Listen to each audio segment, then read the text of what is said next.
And now, scholars, let's focus on you.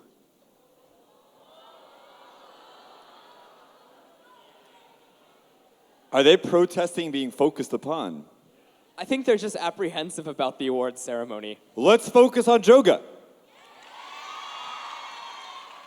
Can we get the camera on Joga? It was just a second ago, and I felt uncomfortable. Can we zoom?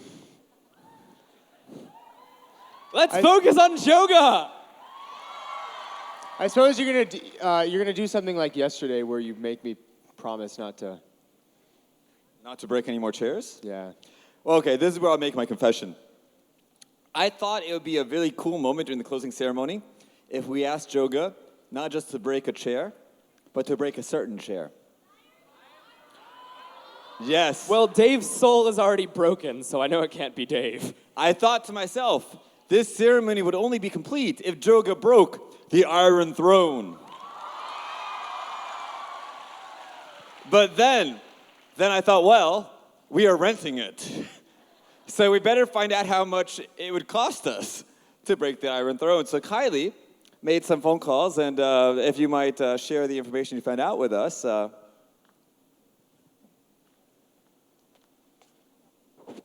This is called a cost-benefits analysis. Kylie, can you come out?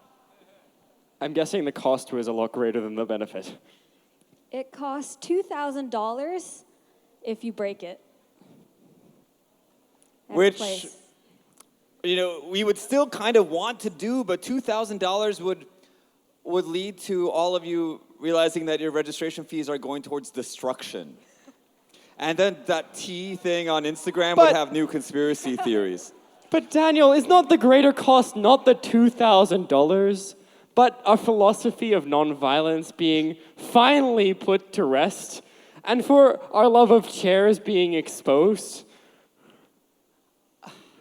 You make a point, Tim Tams. Somehow, in all my calculation, I forgot to value nonviolence. It's been a difficult year. We've come a long way in 1 year. Did we think about this during the opening ceremony? I don't know. When Joga literally destroyed a chair, and then he did it again the second day for the seniors. But we owned that chair. There was no penalty. So it is not about nonviolence. There was a penalty for the chair. I just don't understand how that chair is $2,000. It's All right, like this chair is basically already coming apart. Like, look. That was $30. Kylie, is that okay? Can we glue this back on? Okay. and then we will erase this part of the tape. Daniel, would you like it if someone pulled off your ear and then glued it back on? I don't know, Cherry Potter. How does it feel when part of a chair falls off? I don't know, it hasn't happened to me before, but I imagine it would be quite painful. Good enough.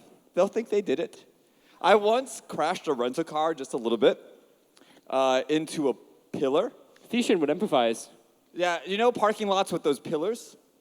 Like It's really hard to lights? park next to a pillar, so I managed to scrape the whole side of the car along the pillar. Crashed it a little bit. Yeah, I crashed a little bit. How are we talking about But this? then, as we continue our confessions, when I returned the car to the rental car company, I returned it strategically at twilight, because twilight is when these things are least visible.